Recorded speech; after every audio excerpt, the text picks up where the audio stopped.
Nakumpiska ang mahigit 200,000 pisong halaga ng dried marijuana bricks at improvised shotgun mula sa isang individual sa Kalinga. Narito ang report ni Police Corporal Jennifer Cabael.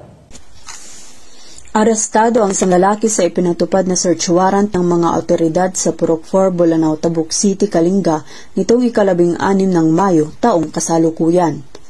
Matagumpay ang nasabing operasyon sa pinagsanib puwersa ng Tabuk City Police Station, katuwang ang Provincial Legal Office Kalinga at iba't ibang sangay ng mga operatiba.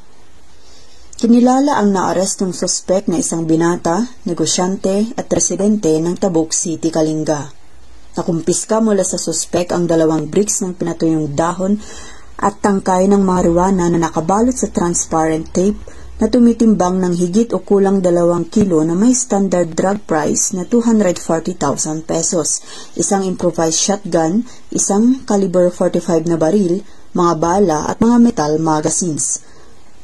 Mahaharap ang suspek sa kasong paglabag sa RA 10591 o Comprehensive Law on Firearms and Ammunition at RA 9165 o Comprehensive Dangerous Drugs Act of 2002.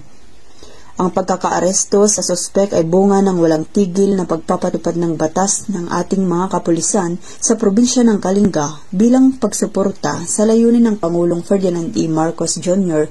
na gawing drug-free ang ating bansa. Mula dito sa lunglong na Trinidad, Benguet, ako ang iyong PNN correspondent, Police Corporal Jennifer Cabael, alagad ng batas, tagataguyod ng Balitang Pulis. Maraming salamat, Corporal Cabael.